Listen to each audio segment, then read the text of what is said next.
അസ്സലാമു അലൈക്കും വറഹ്മത്തുള്ളാഹി വബറകാതുഹു. മലപ്പുറം ജില്ലയിലെ വണ്ടൂരിൽ നിന്നും ഒരു 19 വയസ്സുകാരിയെ കാണാതായിട്ടുണ്ട്.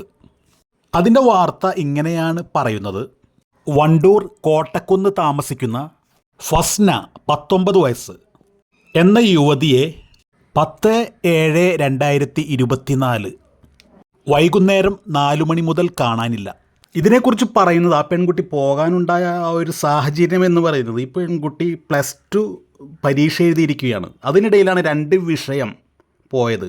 ആ 2 വിഷയം പരീക്ഷ വഴി എഴുതിയെടുത്തിട്ടുണ്ടായിരുന്നു. അതിനുശേഷം 2 ദിവസം മുൻപാണ് ആ പെൺകുട്ടിയെ കാണാൻ വേണ്ടി, പെൺകുട്ടിക്ക് വിവാഹാലോചനമായി ഒരു ചെക്കനും ആളും വന്നു പോയത്. അതിനുശേഷമാണ് പിന്നീട് പിറ്റേ ദിവസം ഒരു കത്ത് വെച്ചുകൊണ്ട് ഞാൻ പോകുന്നു എന്ന് പറഞ്ഞുകൊണ്ട് പോയിട്ടുള്ളത്. പിന്നീട് ആ ബാഗുമെടുത്ത് പോവുകയാണ് ചെയ്തത്. വൈകുന്നേരങ്ങളിൽ വാണിയംകുളം സ്റ്റേഷനിൽ കണ്ടു എന്നും പറയുന്നുണ്ട്. നിലമ്പൂർ ഷൊർണൂർ റൂട്ടിലാണ് വാണിയംകുളം എന്ന് പറയുന്ന സ്റ്റേഷൻ വരുന്നത്. വണ്ടൂർ സെൻട്രൽ നിന്നും കുറച്ച് കാളികാവിലേക്ക് പോകുന്ന റൂട്ടിലാണ് ഈ വാണിയംകുളം വരുന്നത്. ആ ഭാഗത്ത് ഈ പെൺകുട്ടിയെ കണ്ടു എന്ന് പറയുന്നുണ്ട്. പക്ഷെ അതിനുശേഷം പിന്നീട് കുറച്ച് നേരം കഴിഞ്ഞപ്പോൾ വണ്ടൂർ സെൻറ്ററിലേക്ക് പോയി, ബസ്സിന് പോയി എന്നും പറയുന്നുണ്ട്. പിന്നീട് അവർ CCTV ഒക്കെ ചെക്ക് ചെയ്തിട്ട്, പക്ഷേ ചില CCTVകളൊക്കെ തന്നെ കംപ്ലൈൻ്റ് ആയതുകൊണ്ടും ആക്റ്റീവ് അല്ലാത്തതുകൊണ്ടും അത് കൃത്യമായിട്ട് അറിയാൻ സാധിക്കുന്നില്ല എന്നാണ് അറിയാൻ സാധിച്ചിട്ടുള്ളത്. എന്തു തന്നെയായാലും ആ പെൺകുട്ടിക്ക് എത്രയും പെട്ടെന്ന് ആ കുടുംബത്തിലേക്ക് വരാൻ തോന്നിപ്പിക്കട്ടെ എന്ന് തന്നെയാണ് പ്രാർത്ഥിക്കുന്നത്. ഈ വീഡിയോയിൽ തന്നെ ഞാനപ്പോൾ അവരുടെ നമ്പറും അതുപോലെ ഫോട്ടോയും കൊടുത്തിട്ടുണ്ട്. അപ്പോൾ നിങ്ങൾ പരമാവധി ഷെയർ ചെയ്യുകയാണെങ്കിൽ അതൊരു ഉപകാരമായിക്കോട്ടെ എന്നുകൂടി പറയുകയാണ്. ഇതിൻ്റെ കൂടെ മറ്റൊരു വാർത്തയും കേൾക്കാൻ സാധിച്ചു. അത് ഇപ്രകാരമാണ്. പുഴയിൽ ചാടിയ യുവതിയെ കണ്ടെത്താനായില്ല. കല്ലിശ്ശേരിയിലെ പമ്പയാറ്റിൽ കാണാതായെന്ന് സംശയിക്കുന്ന പന്തളം മങ്ങാരം ആചാരി അയ്യത്ത് പടിഞ്ഞാറ്റയത്ത് AB സുധീർ ഖാൻ്റെ ഭാര്യ ഫാത്തിമ സുധീർ ഖാനെ കണ്ടെത്താനായില്ല. കഴിഞ്ഞ ഞായറാഴ്ച മുതലാണ് ഫാത്തിമയെ കാണാതാവുന്നത്.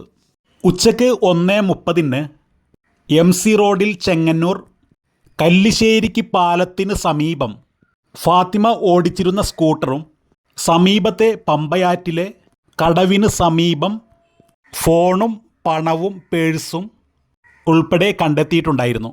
യുവതി ആറ്റിൽ ചാടിയതാകാം എന്ന സംശയത്തിൽ കഴിഞ്ഞ 3 ദിവസമായി അഗ്നിരക്ഷാ സേനയും നാട്ടുകാരും ഈരാറ്റുപേട്ടയിൽ നിന്നും എത്തി പ്രത്യേക മുങ്ങൽ വിദഗ്ധന്മാരും തിരച്ചിൽ നടത്തുകയായിരുന്നു. പരിസരത്തുള്ള CCTV ക്യാമറയിൽ പുഴയിലേക്ക് ഇറങ്ങുന്നതായിട്ടുള്ള ദൃശ്യങ്ങൾ പതിഞ്ഞിട്ടുണ്ട്. യുവതിക്കായുള്ള തിരച്ചിലിനായി നാവികസേനയുടെ സഹായം തേടിയിട്ടുണ്ട്. റബ്ബേ, എന്താണ് ഈ സംഭവിക്കുന്നത് എന്നറിയില്ല. എത്രയെത്ര മരണങ്ങളാണ് നമ്മൾ കാണുന്നത്, പല തരത്തിലുള്ള മരണങ്ങൾ. ഒരു നിമിഷത്തെ നേരത്തെ ഒരു എടുത്തുചാട്ടം അത് വളരെ അപകടത്തിലേക്ക് ചെന്ന് ചാടുകയാണ് ചെയ്യുന്നത്. ഇന്നലെയാണ് നമ്മൾ കണ്ടത് മലപ്പുറം ജില്ലയിലെ നൂറാടിപ്പുഴയിൽ നിന്നും ഒരു സഹോദരൻ, അഥവാ ഒരു 28 വയസ്സുകാരൻ പുഴയിലേക്കെടുത്ത് ചാടിയത്. ആ പയ്യനെക്കുറിച്ച് പറയുമ്പോൾ ഏറ്റവും നല്ല ഒരു സ്വഭാവത്തിനുടമയുള്ള ഒരു പയ്യനാണെന്നാണ് ആ വീട്ടുകാരും ആ നാട്ടുകാരും ഒക്കെ പറയുന്നത്. മലപ്പുറം ജില്ലയിലെ കൊണ്ടോട്ടിക്കടുത്തുള്ള മുസ്ലിയാരങ്ങാടിയിലാണ് ആ വിപിൻ എന്ന് പറയുന്ന ആ പയ്യൻ്റെ വീട്. ഒരു നിമിഷത്തെ ഒരു തോന്നൽ അതൊരു വളരെ ഒരു ദുരന്തത്തിലേക്ക് നീങ്ങുന്ന ഒരു അവസ്ഥയാണ് ഉണ്ടാകുന്നത്. ഇങ്ങനെയുള്ള മരണങ്ങളെ തൊട്ട് അല്ലാഹു സുബ്ഹാനഹു വ തആല നമ്മെ എല്ലാവരെയും കാവൽ നൽകുമാറാകട്ടെ എന്ന് ദുആ ചെയ്യുകയാണ്. അപ്പോൾ ഇതൊക്കെയാണ് ഈ വീഡിയോയിലെ വിശേഷങ്ങൾ. അസ്സലാമു അലൈക്കും വറഹ്മത്തുള്ളാഹി വബറകാതുഹു.